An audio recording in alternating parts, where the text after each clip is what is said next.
So welcome to daily fact current affair class. और आज हमारी करंट अफेयर के रिगार्डिंग 9th क्लास है। इससे पहले हम ऑलरेडी 8 क्लासेस को कवर कर चुके हैं। हमारा टारगेट है कि जो करंट अफेयर का लाइव सेशन हमने शुरू किया है, इसमें हम प्री प्लस मेंस दोनों के पॉइंट ऑफ व्यू से जो है वो करंट अफेयर को कवर कर रहे हैं। प्लस हाई कोर्ट मेंस के लिए कंटेंट भी जो है वो हम इसी क्लास में प्रिपेयर करते हैं। प्लस साथ में हम जो है वो रिवीजन की तरफ भी हमारा टारगेट है। और जितने भी लाइक क्वेश्चंस या टॉपिक्स रहते हैं उनको हम जो है वो करंट बेस्ड अप्रोच के साथ स्टैटिक के साथ लिंक करके कवर कर रहे हैं।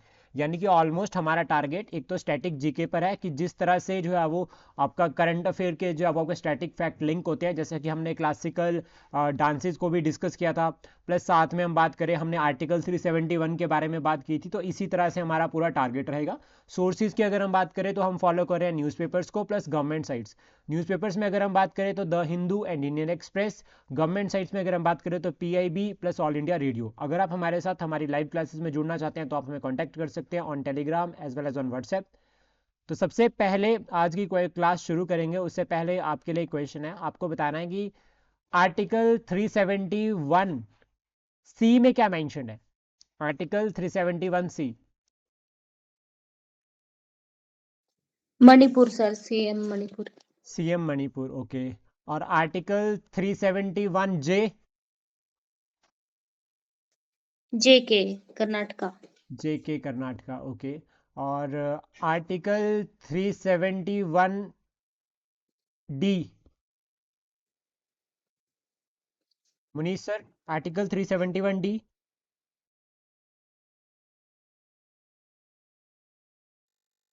अंकिता मैम।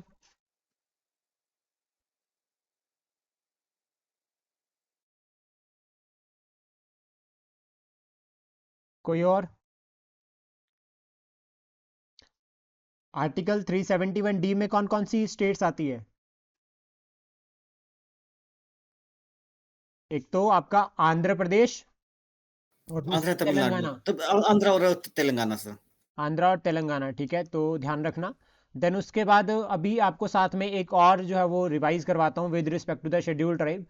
तो सबसे पहले तो मुझे बताओ कि जो शेड्यूल 5 है उसमें कितनी स्टेट्स आती है? 10। सर 4। शेड्यूल 5 में 10 स्टेट्स आती है। और कौन कौन सी 10 अच्छा, स्टेट्स है इसमें? शेड्यूल 6 में आती है सर वो। शेड्यूल 5 में जो है वो कौन कौन सी स्टेट्स आती है?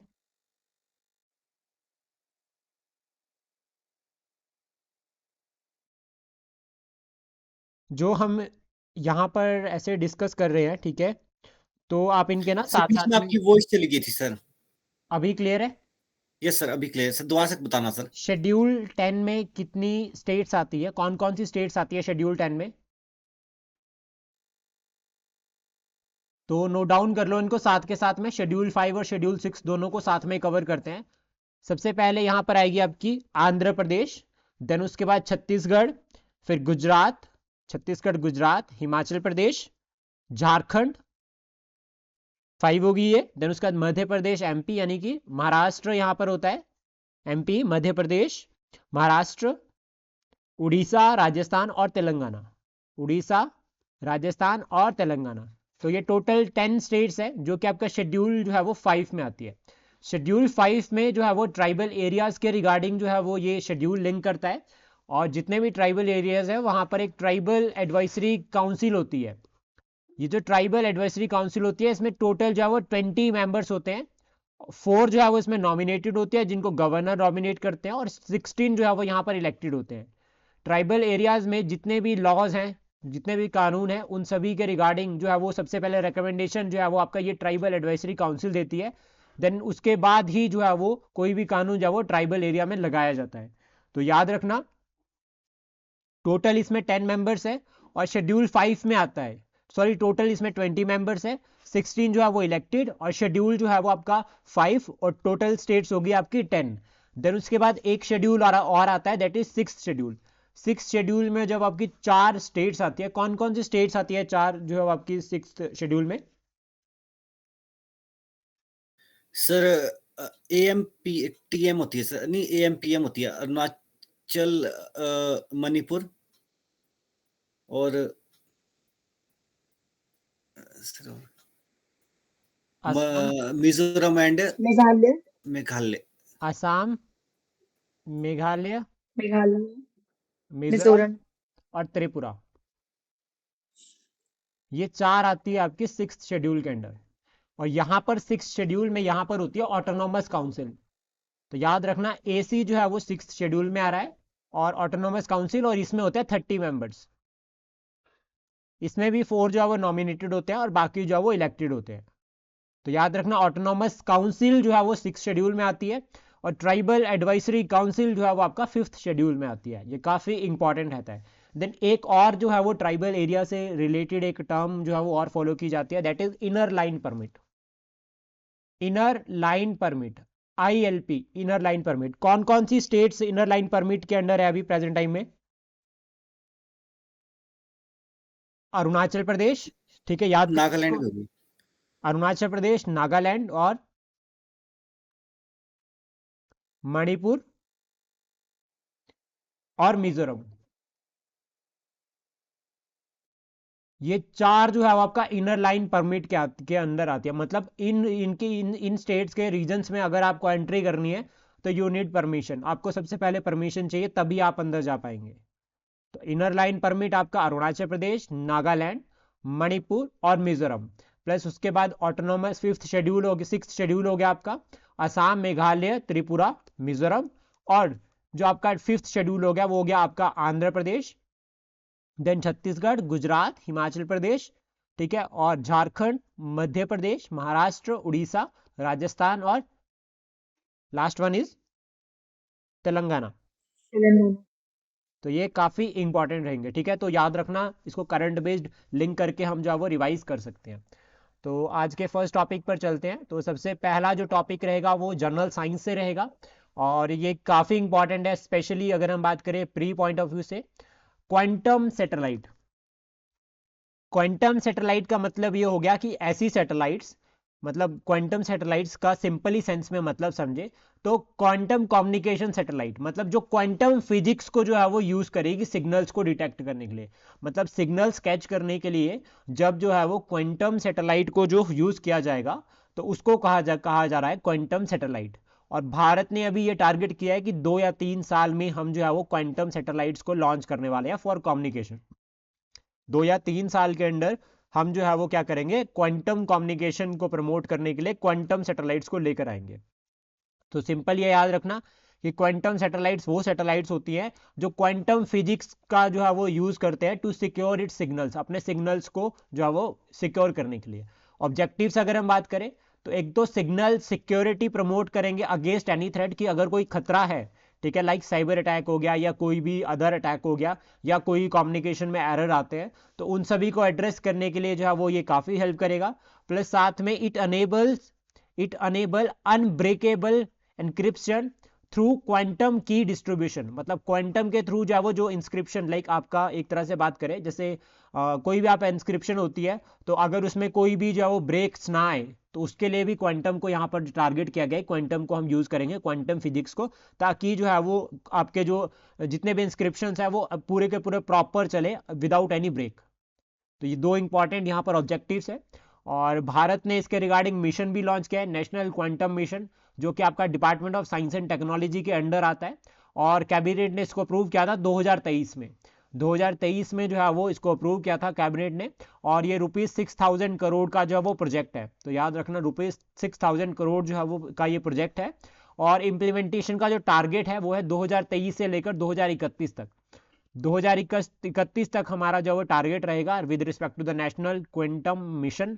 और वर्ल्ड की फर्स्ट क्वांटम सैटेलाइट जो है वो चाइना ने लॉन्च की थी 2016 में। तो याद रखना फर्स्ट किसने लॉन्च किया है, चाइना ने। क्वेश्चन इस तरह से बन सकता है कि पहली किसने लॉन्च किया है, अभी इंपॉर्टेंट रहेगा। देन उसके बाद नेक्स्ट जो टॉपिक रहेगा, हम छोटा सा एक टॉपिक है इसको साथ में कवर कर देते हैं। साहित्य अकेडमी अवार्ड काफी न्यूज में चल रही है और काफी कंफ्यूजन रहती है साहित्य अकेडमी अवार्ड्स को लेकर कि कितने लैंग्वेजेस में दिया जाता है। तो देखो सबसे पहले तो हमें याद रखना है कि जो आपका साहित्य अकेडमी अवार्ड्स है ये बना है 1954 में, 1954 में ये बना। और 22 प्लस इंग्लिश एंड राजस्थानी, यानी कि टोटल जो है वो 24 लैंग्वेजेस। 22 की अगर हम बात करें जो कि आपका 8th शेड्यूल में है। और आपको कल के लिए काम है कि आपको 8th शेड्यूल में ओरिजिनली जो है वो 14 लैंग्वेजेस मेंशन थी। उसके बाद जितनी भी अमेंडमेंट के थ्रू ऐड की गई है वो आपको कल जो है वो याद होनी चाहिए।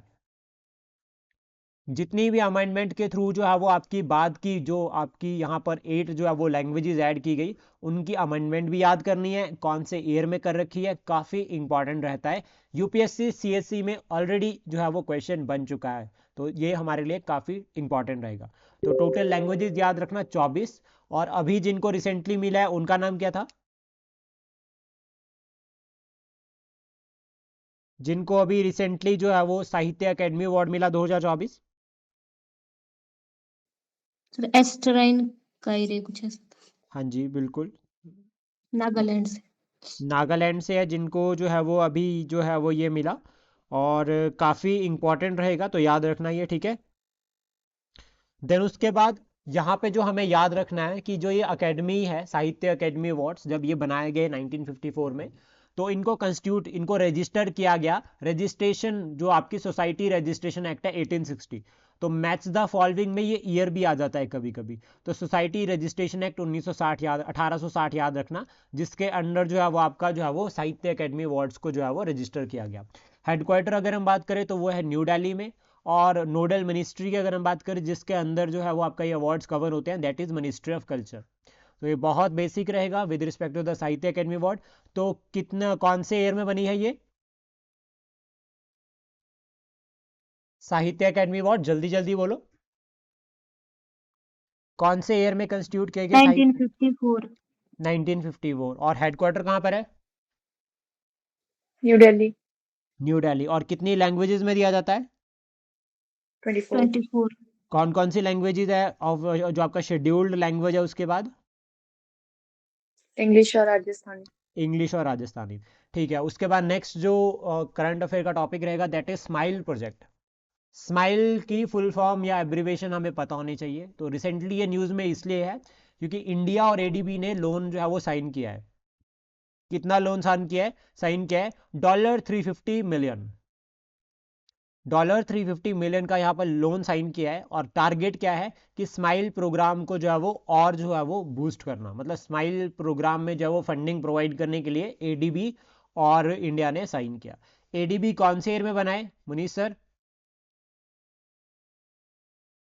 ज्योति मैम, एडीबी कौन से ईयर में बन रखा है? 1966, 1966, ओके। और हेडक्वार्टर कहाँ पर है? Manila Philippines. ठीक है, हेडक्वार्टर जाओ मनीला फिलीपींस में। अभी जो स्माइल जो प्रोग्राम है, इसमें स्माइल जो आपका ये इसमें जो है वो आपके अल्फ़ाबेट इंक्लूड हो रहे हैं। तो एस जो है वो एस लिंक कर रहा है आपका स्ट्रेंथनिंग के साथ, ठीक है। एम लिंक कर रहा है मल्टी मॉडल, आई से हो गया इंटीग्रेटेड, एल से हो गया लॉजिस्टिक, और ई से हो गया इकोसिस्टम। यानी कि ओवरऑल जो आपका स्माइल प्रोग्राम है, इसका जो मेन एम है वो है इंडिया की जो मैन्युफैक्चरिंग सेक्टर है प्लस जो सप्लाई चेन है उसको इम्प्रूव करना। तो मैन्युफैक्चरिंग सेक्टर को एक्सपैंड करना और जो सप्लाई चेन मैकेनिज्म है उसको इम्प्रूव करना जो है वो यहाँ पर टारगेट है। और उसके लिए जो है वो यहाँ पर हमने 350 मिलियन का जो है वो लोन भी लिया एडीबी से। देन उसके की पिलर्स की अगर हम बात करें जो आपका प्रोग्राम है इसके, तो सबसे पहला स्ट्रेंथनिंग इंस्टीट्यूशनल फ्रेमवर्क। इंस्टीट्यूशनल यानी कि जो भी हमारा जो मैन्युफैक्चरिंग सेक्टर के रिगार्डिंग मेजर्स होंगे वो प्रॉपर लिए जाएंगे। साथ में इंप्रूविंग ट्रेड लॉजिस्टिक की, जो आपका ट्रेड लॉजिस्टिक का मतलब क्या हो गया कि सप्लाई चेन मैकेनिज्म को पूरा प्रॉपर जो है वो इंप्रूव करेंगे।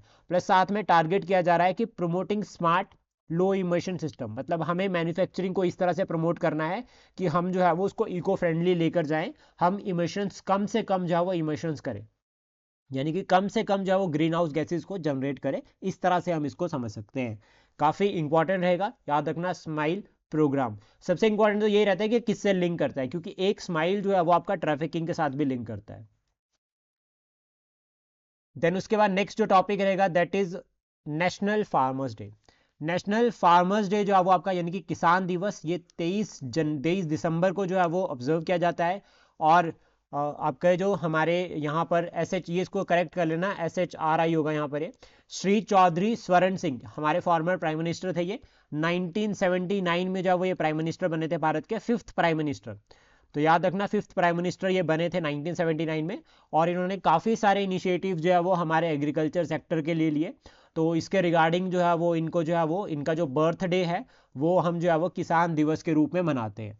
और इनका बर्थ जो है वो आपका 23 दिसंबर 1902 में हुआ था। तो याद रखना 23 दिसंबर 1902 में जब उनका बर्थ हुआ था, कहाँ पर, यूपी, उस मतलब यूपी मेरठ वाला जो रीजन है वहाँ पर जो उनका बर्थ हुआ था।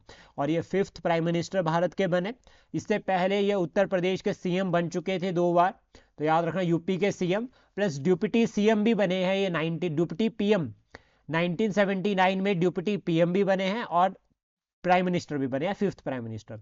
और इनके अगर हम कंट्रीब्यूशंस की बात करें तो देखो सबसे पहला एक यहाँ पर एक डेट रिडम्पशन बिल आया था 1939 का, जो इनके टाइम पे आया था। जमींदारी रिफॉर्म्स इनके टाइम पे हुए हैं। लैंड होल्डिंग एक्ट 1960 का इनके टाइम पे आया। इन्होंने एडवोकेट किया था एमएस मिनिमम सपोर्ट प्राइस को, एमएसपी को, प्लस एमएसपी के रिगार्ड एमएसपी आजकल काफ़ी न्यूज़ में चल रहा है तो ये इंपॉर्टेंट रहेगा। देन उसके बाद इन्होंने प्रमोट किया था सबसे पहले डिसेंट्रलाइजेशन को। डिसेंट्रलाइजेशन मतलब power division from centre to the regional levels. साथ में इन्होंने लोकल ऑटोनॉमी की बात की थी, यानी कि आपका जो पंचायत है उनको और पावर दी जाए और ग्रास रूट जो डेमोक्रेसी है उसको और स्ट्रांग बनाया जाए। जो जमींदारी अबॉलिशमेंट यूपी में हुई है 1951 में, जब जमींदारी को अबॉलिश किया गया भारत में, तो उसमें जो आपके चौधरी ये स्वर्ण सिंह है, इनका काफ़ी इंपॉर्टेंट रोल रहता है। तो ये काफ़ी हमारे लिए इंपॉर्टेंट रहेंगे और प्री पॉइंट ऑफ व्यू से क्वेश्चन बन सकता है। और 2024 में जो है वो इनको भारत रत्न भी मिला है। इस बार टोटल जो है वो 5 लोगों को भारत रत्न मिला था। भारत रत्न कौन से ईयर में कंस्टिट्यूट किए गए हैं? भारत रत्न को किस ईयर में बनाया गया था?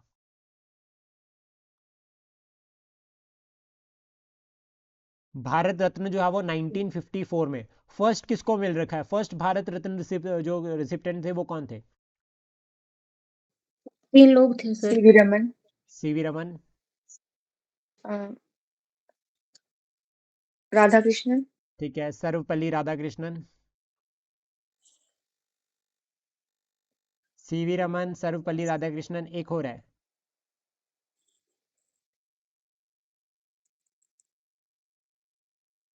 एक पर्सनालिटी और है, वो कौन थे?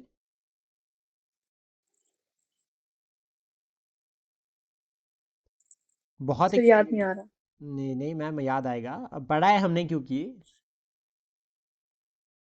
CR formula. राजा गोपालाचारी। सी राजा, हाँ, तो सीआर फार्मूला से याद करो ना, सी राजगोपालाचारी, ठीक है, चक्रवर्ती राजगोपालाचारी। तो याद रखना सीआर इनको भी मिला है। तो ऑलमोस्ट आर है तीनों में, ठीक है, सीवी रमन, ठीक है, आपका सर्वपल्ली राधाकृष्णन और सी राजगोपालाचारी। तो तीनों आर से याद रखना इसको पहली बार, ठीक है। और ये काफ़ी इंपॉर्टेंट रहने वाला है ये क्वेश्चन। नेशनल फार्मर डेज जो है वो पूछा जा सकता है, तो ये ध्यान में रखना। देन उसके बाद वर्ल्ड टेनिस लीग का सीजन 3 जो है वो अबू धाबी में होगा। और 4th Asian role ball championship ये जो है वो गोवा में होगी। ये जैसे स्केटिंग वाले स्केटिंग करते हैं ना, वो तो उसकी तरह वाली गेम होती है ये, लेकिन यहाँ पर जो है वो फुटबॉल ही टाइप होती है, जैसे रग्बी होती है ना, उसी तरह से खेला जाता है। बट लेकिन यहाँ पर गोल पाँव से नहीं किया जाता, यहाँ पर गोल हाथ से किया जाता है। तो बॉल को छीन कर जो वो स्केटिंग टाइप वाली गेम होती है ये। और इसकी ये जो चैंपियनशिप है ये आपकी गोवा में होगी, 4th, ध्यान रखना। देन उसके बाद नेक्स्ट हम यहाँ पर बात करेंगे इस तरह से, जो आपका यहाँ पर टॉपिक बनता है दैट इज 24th बिम्स्टैक मीटिंग। ये काफ़ी इंपॉर्टेंट रहेगा और इन डिटेल बिम्स्टैक को पूरा कवर कर देंगे। इसको कौन होस्ट करेगा? थाईलैंड। तो याद रखना, इससे ये क्लियर होता है कि थाईलैंड भी जो वो बिम्स्टैक का मेंबर है। BIMSTEC stands for Bay of Bengal initiative for multi sectoral and technical cooperation. Bay of Bengal initiative for multi sectoral and technical cooperation जो है वो पूरी की पूरी फुल फॉर्म है। और 24th जो मीटिंग है उसको कौन होस्ट करेगा? थाईलैंड। अभी ये जो रीजनल ऑर्गेनाइजेशन है इसमें टोटल 7 मेंबर्स हैं। इंडिया, बांग्लादेश, श्रीलंका, भूटान, नेपाल, थाईलैंड और म्यांमार, ये इंपॉर्टेंट मेंबर्स है इसमें। और ऑलमोस्ट देखो कि कैसे याद करेंगे इसको हम। तो सबसे पहले हम अपने नेबर्स में पाकिस्तान को बाहर निकाल देंगे, क्योंकि पाकिस्तान का बे ऑफ बंगाल से कोई लेना देना नहीं है। तो सबसे पहले हम अपने इंडिया को इंक्लूड कर देते हैं। देन हम अपने नेबर में सबसे पहले चलते हैं बांग्लादेश के पास, फिर बांग्लादेश के पास से हम श्रीलंका पर चलते हैं, नेपाल और भूटान। ये दोनों को हमने कहा है कि आप बे ऑफ बंगाल से ट्रेड कर सकते हो, यानी कि कोलकाता जो पोर्ट है वहां से आप ट्रेड कर सकते हो, तो इसलिए हमने इनको साथ में इंक्लूड कर दिया। उसके बाद दो और कंट्रीज आते हैं, दैट इज म्यांमार जो कि बे ऑफ बंगाल में, और थाईलैंड। तो इस तरह से हम जो है वो इसको लर्न कर सकते हैं। तो याद रखना 7 मेंबर्स है। 1997 में ये बनी थी बैंकॉक डिक्लेरेशन से, और 2004 में जो आपका नेपाल और भूटान की जो एंट्री हो रखी है इसमें, वो 2004 में हो रखी है। यहां पर इस ऑर्गेनाइजेशन का जो विजन है वो है रैपिड इकोनॉमिक ग्रोथ, जो रीजनल ग्रोथ है उसको प्रमोट करना, इक्वालिटी और पार्टनरशिप को प्रमोट करना, मतलब स्पिरिट ऑफ इक्वालिटी और पार्टनरशिप जो है वो यहाँ पर रहनी चाहिए मेंबर्स के बीच में, और प्लस साथ में यहाँ पर कॉपरेशन एंड कोलैबोरेशन के ऊपर बात की जा रही है। तो आप इसको 3C से भी याद कर सकते हैं, मतलब या 3C से, तो 3C में क्या क्या आ जाएगा, कनेक्टिविटी, कोलैबोरेशन और कॉपरेशन। तो इस तरह से इसको याद करना, मेंस में आपको हेल्प करेगा। तो आप जहां पर भी आप मेंस में ऐड करना चाहते हैं तो आप 3C लिख सकते हैं, फिर ब्रैकेट में लिख दो कनेक्टिविटी, कॉपरेशन एंड कोलैबोरेशन, इस तरह से आप बता सकते हैं। देन हम यहाँ पर एक ऑर्गेनाइजेशन को साथ में लिंक करेंगे, दैट इज सार्क। सार्क जो है वो आपका south Asian association of regional council है, और इसमें अगर हम बात करें तो इसमें जो है वो साउथ एशियन मेंबर्स होंगे सिर्फ, यानी कि जो साउथ एशिया की कंट्रीज है, इसमें पाकिस्तान इंक्लूड होगा यहाँ पे। यहाँ पर जो है आपका साउथ ईस्ट एशिया वाली कोई भी कंट्री नहीं होगी, इसमें सिर्फ मेंबर्स वही होंगे जो साउथ एशिया में आ रहे हैं, पाकिस्तान, अफगानिस्तान, इंडिया, नेपाल, भूटान, बांग्लादेश। इंपॉर्टेंट, क्या श्रीलंका यहां पर मेंबर होगा या नहीं होगा?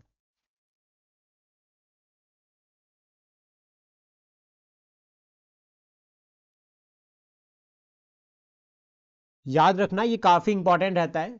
तो देखो पहली कंट्री यहां पर हो गई, दैट इज पाकिस्तान, दूसरी हो गई अफगानिस्तान, थर्ड हमने कहा इंडिया, फोर्थ नेपाल, ठीक है, फिफ्थ हो गई आपकी भूटान, देन बांग्लादेश, फिर उसके बाद नेपाल को हमने यहां पर इंक्लूड कर दिया। हमें एक याद रखना है, दैट इज मालदीव्स और श्रीलंका। तो ये 8 जो है वो इसमें कंट्रीज है टोटल, ठीक है, ये काफी इंपॉर्टेंट है कि मालदीव्स भी इसका मेंबर है, और मालदीव्स भी आजकल न्यूज में चला है। तो एक बार और रिपीट करता हूं, अफगानिस्तान, बांग्लादेश, भूटान, इंडिया, मालदीव्स, नेपाल, पाकिस्तान, श्रीलंका। ज्योति मैम बताओ कौन कौन सी कंट्रीज है? पाकिस्तान, अफगानिस्तान, इंडिया, नेपाल, बांग्लादेश, पाकिस्तान, श्रीलंका और मालदीव, 7 हुई, नेपाल। नेपाल, ठीक है। और जो आपका सार्क ऑर्गेनाइजेशन है ये बनी है 1985 में, ड्यूरिंग कोल्ड वॉर के टाइम पे ये बनी थी, और ये एक रीजनल ऑर्गेनाइजेशन की तरह जो है वो काम करती है। लेकिन जब ये रीजनल ऑर्गेनाइजेशन की तरह काम कर रही है तो यहाँ पर जो है वो ये काफ़ी जो है वो रीजनल पॉलिटिक्स की वजह से चैलेंजेस भी फेस करता है, जैसे पाकिस्तान इंडिया के बीच में इश्यूज है, तो इसके बाद जो है इसकी वजह से मीटिंग्स भी नहीं होती है सार्क की। और सार्क कंट्रीज के जो मेंबर्स हैं इनके बीच में इंट्रा रीजनल ट्रेड की अगर हम बात करें तो वो सिर्फ 5% है, बेसिक डिफरेंस की हम बात कर रहे हैं। देन दूसरी तरफ बिम्स्टेक के बारे में अगर हम बात करें तो यहाँ पर साउथ एशियन कंट्रीज भी है, प्लस साउथ ईस्ट एशिया से भी है। और साउथ ईस्ट एशिया से अगर हम बात करें तो म्यांमार और थाईलैंड जो है वो साउथ ईस्ट एशिया का पार्ट है, और वो भी जो है वो आपका बिम्स्टेक में मेंबर है। 1997 में बनी थी ये बैंकॉक डिक्लेरेशन से, पोस्ट कोल्ड वॉर इरा। कोल्ड वॉर किस किस के बीच में हो रखी है अंकिता मैम? यूएसए और यूएसएसआर। यूएसए और यूएसएसआर, और ये खत्म कब हुई थी? 1991 में। 91। और कहीं ना कहीं बिम्स्टेक में एक बैलेंस्ड अप्रोच को लेकर चला जा रहा है ताकि जो है वो चैलेंजेस ना हो, और भारत के साथ साथ इसमें थाईलैंड और आपका जो है वो बांग्लादेश भी जो है वो काफ़ी कॉपरेट कर रहे हैं। देन यहाँ पर ट्रेड की अगर हम बात करें तो लास्ट डिकेड में 6% तक पहुंच गई है, तो यानी कि इसमें ट्रेड जो है वो इंक्रीज हुई है, लेकिन सार्क जो है वो स्टिल जो है वो अभी पेंडिंग पड़ा है। बिम्स्टेक का हेडक्वार्टर कहाँ पर है?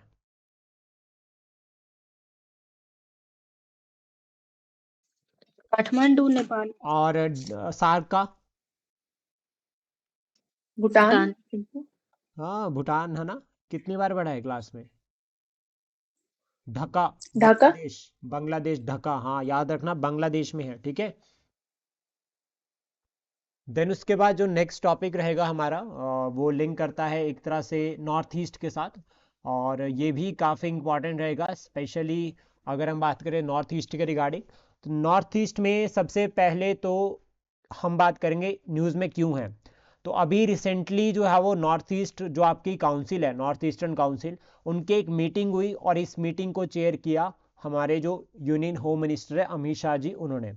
ये जो नॉर्थ ईस्टर्न काउंसिल है, जैसे जोनल काउंसिल्स है ना, 5 जोन है, east west north south central zone, इसी तरह से नॉर्थ ईस्ट के लिए अलग से जोन बनाया गया था, जिसको बनाया गया था 1971 में by an act of parliament, north east act 1971। तो नॉर्थ ईस्ट का जो है वो ये एक्ट रहेगा और इस एक्ट के थ्रू जो है वो यहाँ पर ये बनाया गया था एक्ट। ये नोडल एजेंसी है जो काम कर रही है economic and social development of the north east region. North east region में जितनी भी इकोनॉमिक डेवलपमेंट होगी उसके रिगार्डिंग जो है वो ये एजेंसी काम कर रही है, ये काउंसिल काम कर रही है। इस काउंसिल में जो चेयरमैन होंगे वो आपके होम मिनिस्टर होते हैं। जितनी भी ये जोनल काउंसिल्स होती है उनके जो चेयरमैन है वो होम मिनिस्टर ही होते हैं, यानी कि यूनियन होम मिनिस्टर। और इस काउंसिल में जो आपका नॉर्थ ईस्ट काउंसिल है इसमें आपका एक तो अरुणाचल प्रदेश है, आसाम, मेघालय, मणिपुर, नागालैंड, सिक्किम, त्रिपुरा और मिजोरम। तो ये सभी जो है वो इसके मेंबर्स है और ये जो है वो आपका नॉर्थ ईस्ट रीजन के रिगार्डिंग जैसे डेवलपमेंट को प्रमोट करना है उसके रिगार्डिंग जो है वो ये काम करते हैं। अब यहाँ पर आपको याद रखना है कि जो नॉर्थ ईस्ट काउंसिल है it is an example of cooperative federalism. ये एग्जाम्पल है कोऑपरेटिव फेडरलिज्म का, पहला पॉइंट, ठीक है।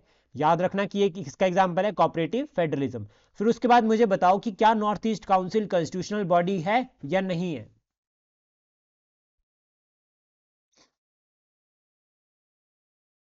Statutory sir. कॉन्स्टिट्यूशनल है सर। कौन सा आर्टिकल है? नॉन कॉन्स्टिट्यूशनल, स्टैट्यूटरी मतलब। हाँ, नॉन कॉन्स्टिट्यूशनल बॉडी है ये, ठीक है। याद रखना चेयरमैन कौन होंगे, यूनियन होम मिनिस्टर। देन उसके बाद यहाँ पर जो अभी रिसेंटली जब ये मीटिंग हुई इनकी अगरतला त्रिपुरा में, तो यहाँ पर इन्होंने टारगेट किया कि एक तो जो टेररिस्ट एक्टिविटीज़ है, जो इंसर्जेंट एक्टिविटीज़ जो आपका नॉर्थ ईस्ट रीजन में हो रही है लाइक मणिपुर, उसको एड्रेस करना इनका टारगेट रहेगा। सेकंड, उसके बाद कल्चरल राइट्स को प्रमोट करना इनका टारगेट रहेगा कि जो कल्चरल राइट्स है उनको प्रमोट करेंगे, प्रोटेक्ट करेंगे। प्लस साथ में इन्होंने कहा कि पीस एंड प्रोस्पेरिटी जो है वो नॉर्थ ईस्ट रीजन में जो है वो प्रमोट करनी है, ये भी हमारा कोर टारगेट है। और एक इकोनॉमिक डेवलपमेंट या फिर सस्टेनेबल डेवलपमेंट का टारगेट भी है। नॉर्थ ईस्ट के रिगार्डिंग एक प्रोजेक्ट है भारत सरकार का, that is Kaladan project. Kaladan multipurpose या मल्टी मॉडल प्रोजेक्ट है ये। ये कौन कौन सी स्टेट्स के बीच में, कौन कौन सी नेशंस के बीच में है? एक तरफ इंडिया, दूसरी साइड कौन है? Bangladesh, Myanmar. Myanmar. Ankita ma'am, Bangladesh या म्यांमार? म्यांमार। म्यांमार, ठीक है, याद रखना म्यांमार है। और पहले बे ऑफ बंगाल के थ्रू म्यांमार जाएंगे अक्रम कोस्ट पे, फिर उसके बाद जो है वो थ्रू कलादान रिवर जो है वो आपका जो है वो यहाँ से टारगेट किया जा रहा है कि हम जो है वो एंट्री करेंगे नॉर्थ ईस्ट रीजन में। कौन सी स्टेट में एंट्री करेंगे नॉर्थ ईस्ट रीजन में?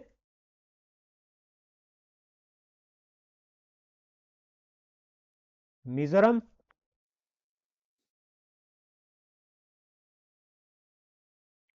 मिजोरम नीचे आता है, नागालैंड ऊपर।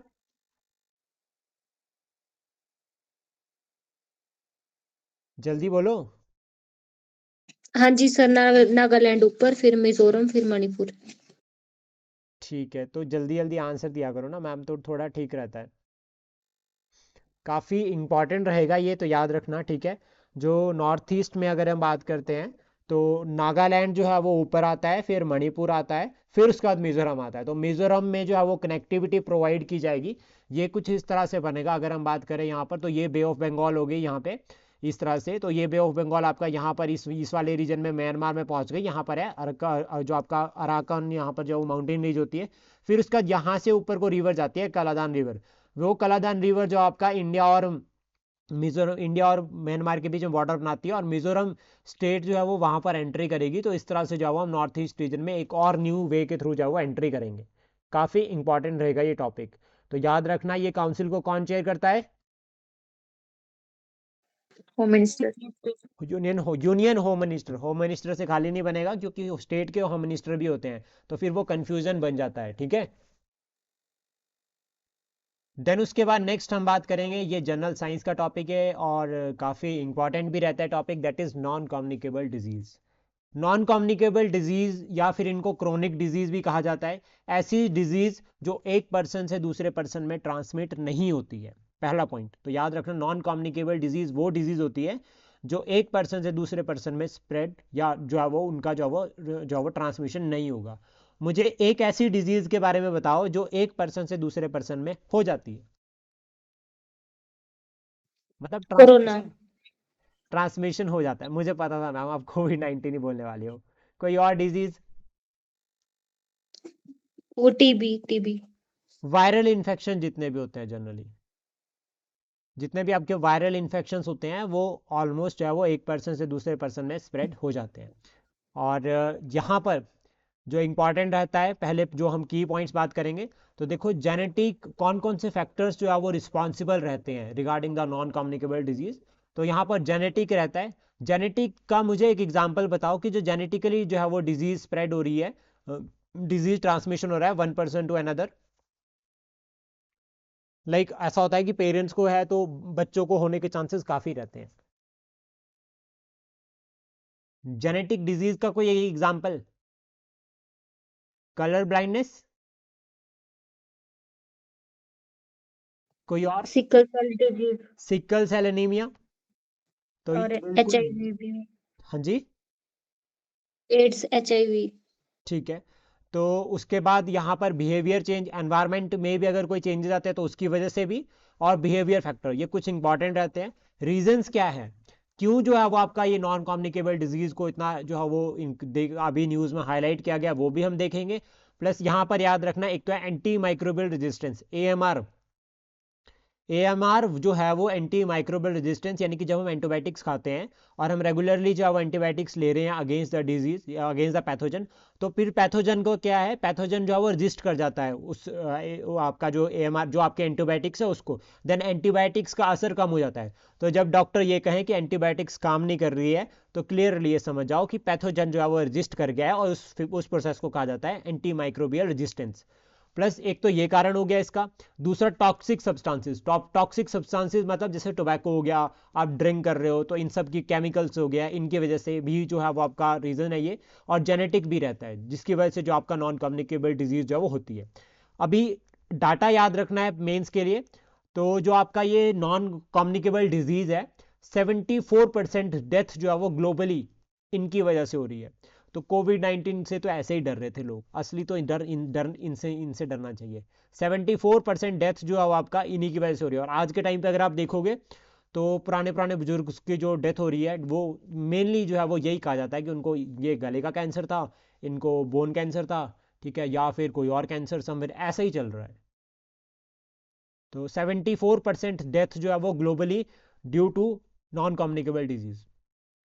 और डेवलपिंग कंट्रीज तो बहुत आगे चल रही है, 85% डेथ जो है वो डेवलपिंग कंट्रीज में कम्युनिकेबल नॉन कम्युनिकेबल डिजीज की वजह से है।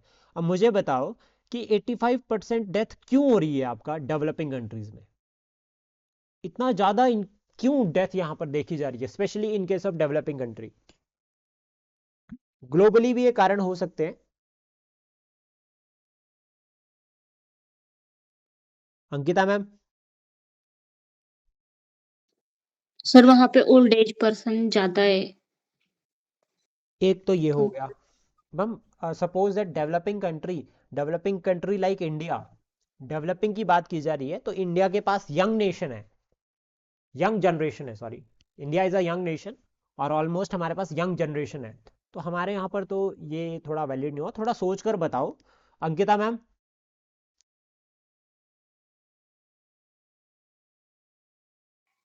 सर प्रॉपर हॉस्पिटल प्रोवाइड नहीं है।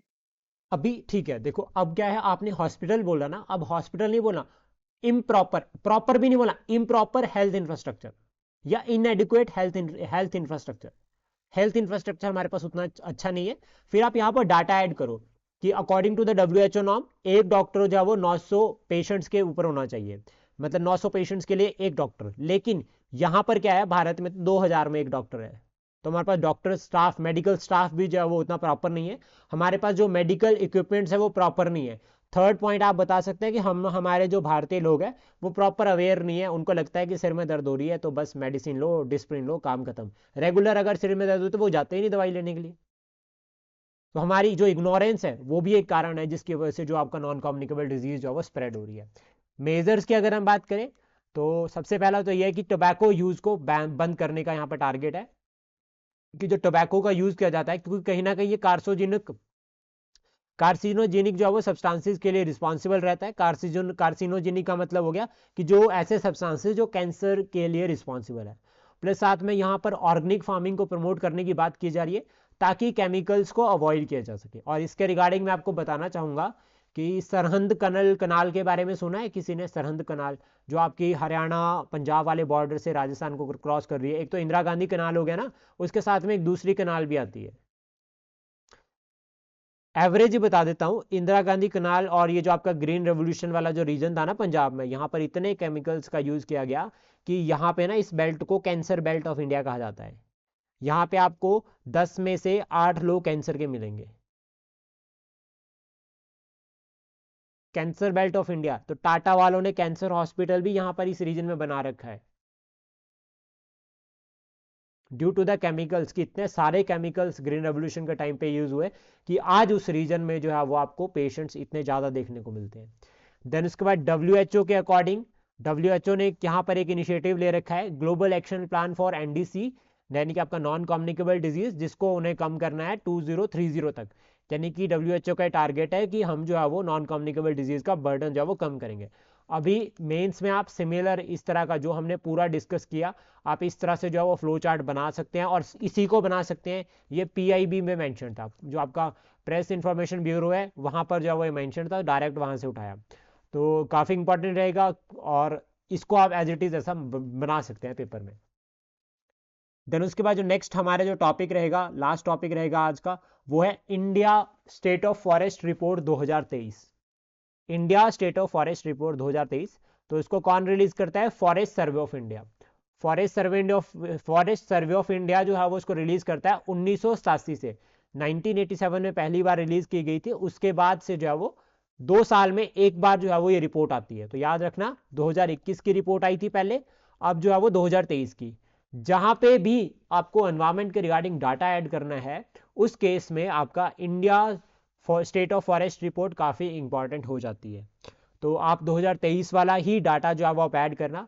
तो सबसे पहले फॉरेस्ट सर्वे ऑफ इंडिया की अगर हम बात करें तो इसको बनाया गया है 1 जून 1981 को under the ministry of environment forest and climate change.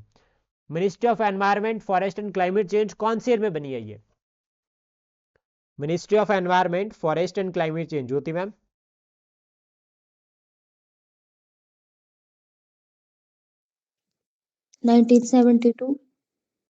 Ma'am almost थोड़ा सही है, थोड़ा सा सही है, मतलब थोड़ा नहीं बहुत सही पहुंच चुके हो, बट लेकिन हर 1975 से नहीं होगा, लेकिन 1972 से नहीं लिंक होगा ये। मैं आपकी बात एग्री करता हूँ कि आपने इसको वाइल्ड लाइफ प्रोटेक्शन एक्ट से लिंक करा है ना?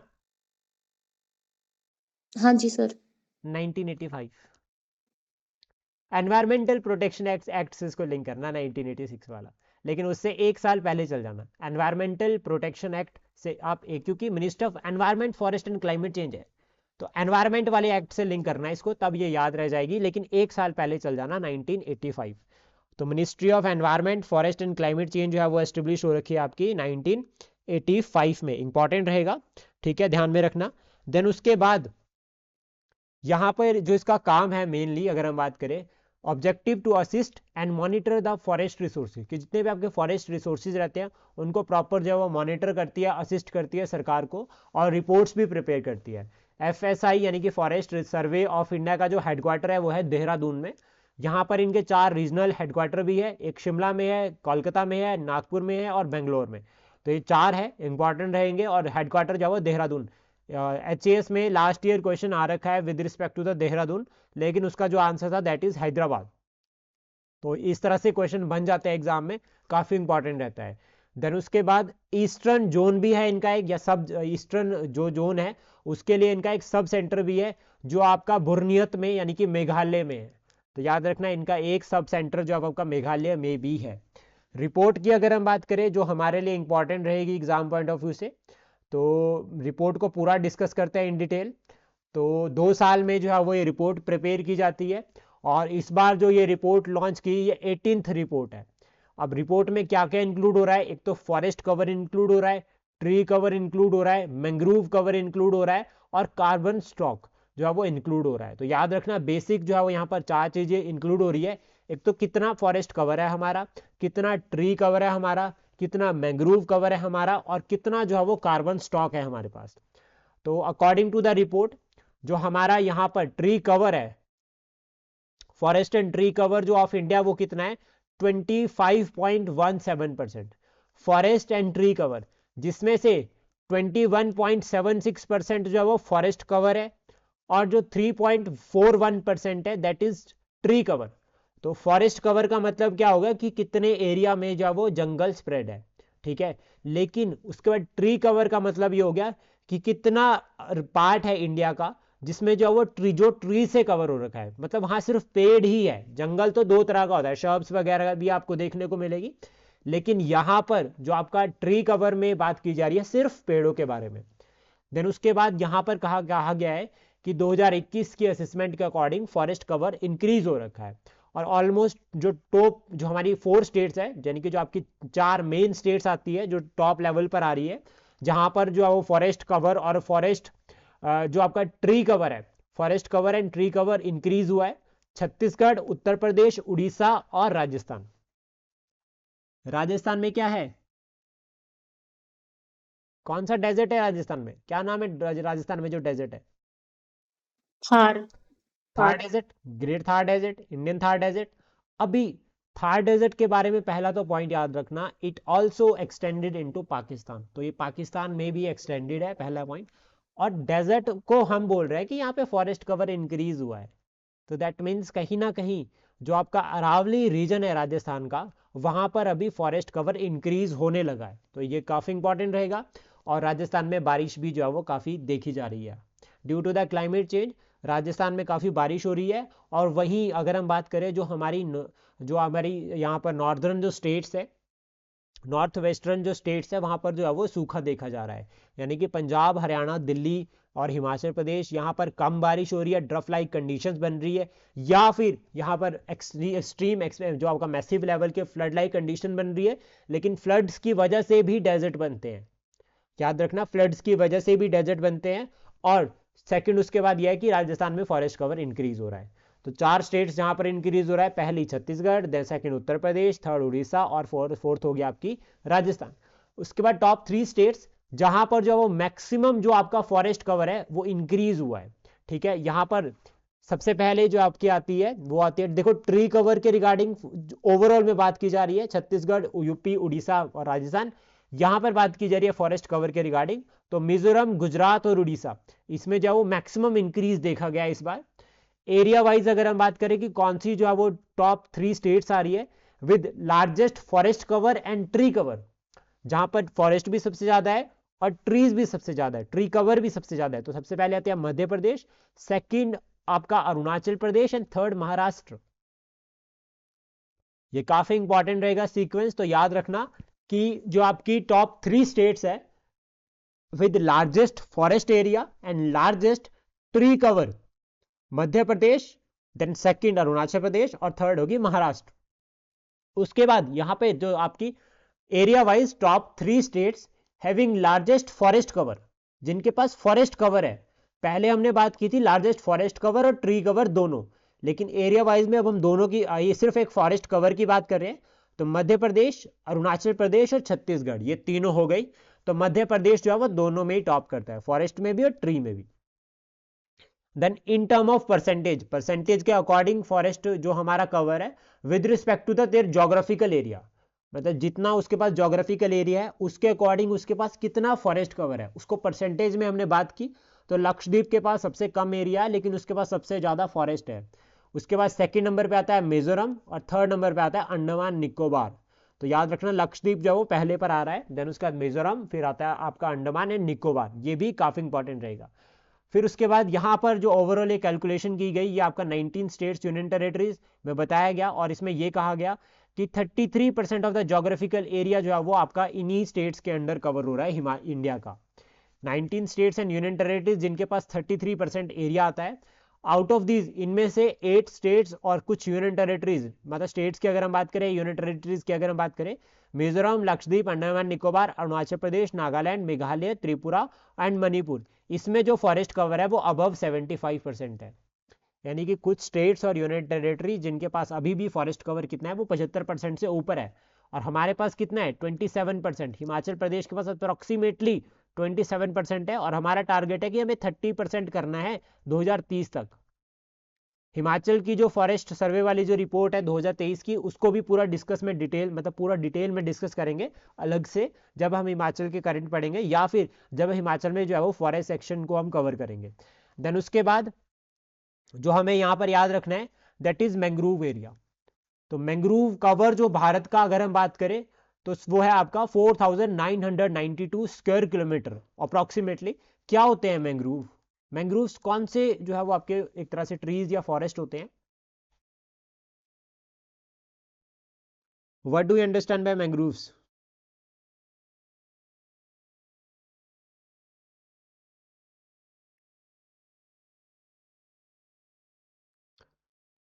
ज्योति मैम, क्या होते हैं मैंग्रोव?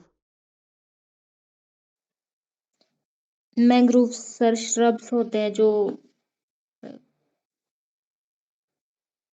लैंड मास और लार्ज ओशियन के बीच में मतलब जो मिलते। ओके, मैंग्रोव्स कुछ ऐसे वेजिटेशन है, सिंपल देखो अभी टर्म यूज करनी है वेजिटेशन, या फ्लोरा भी बता बोल सकते हैं आप, ठीक है। मैंग्रोव्स एक ऐसी वेजिटेशन है जो आपको सलाइन एरिया में मिलेगी, जहां पर फ्रेश वाटर और मेराइन वाटर दोनों मिलते हैं। फॉर एग्जाम्पल आपका गंगा ब्रह्मपुत्र डेल्टा, सुंदरबन डेल्टा, तो वहां पर जो आपके मैंग्रोव्स आपको देखने को मिलते हैं। इनकी जो हैबिटेट है वो सलाइन है, यानी कि खारे पानी में भी सर्वाइव कर जाते हैं, और इनकी जो रूट्स हैं वो नीचे कम होती है, पेड़ से ज्यादा लटकती है नीचे को, जो कि इनको जो है वो एक तरह से स्ट्रेंथ भी प्रोवाइड करती है, ठीक है। देन उसके बाद यहाँ पे कहा जा रहा है देयर इज एन इंक्रीज, और सॉरी पहले यहीं पर कवर करते हैं इसमें, कि जो आपका बैम्बू बेयरिंग एरिया है भारत में वो इंक्रीज हुआ है। बैम्बू ट्री होता है या फिर ग्रास में इंक्लूड होता है? ग्रास। बैम्बू ग्रास, तो ये भी एक नंबर का क्वेश्चन है, याद रखना। बैम्बू जो है वो ग्रास का पार्ट है। और साथ में ये कहा कि कार्बन स्टॉक जो है वो भी इंक्रीज हुआ है। अभी कितना इंक्रीज हुआ है उसको हम जैसे जैसे एडिटोरियल में हमें मिलता रहेगा कंटेंट, हम कवर करते जाएंगे। और ऑलमोस्ट यहाँ पर कहा भी जा रहा है कि इंडिया का जो कार्बन स्टॉक है वो रीच कर गया है 30.43 billion tonne of CO2 equivalent. तो हमारा जो टारगेट है अप्रॉक्सीमेटली यहाँ पर कितना अभी हम अचीव कर चुके हैं, दैट इज 30.43 बिलियन टन जो है वो हमारे पास जो है वो कार्बन स्टॉक है, यानी कि इतना हम कार्बन को ऑब्जर्व कर सकते हैं। विच इंडिकेट, ये क्या इंडिकेट कर रहा है, प्रीवियस जो हमारा बेस ईयर 2005 में हमने टारगेट किया था, उस टाइम हमारा जो था कितना था, India is already reach 2.29 billion tonne of additional carbon sink against the 2.5 to 3.0 billion target by 2030।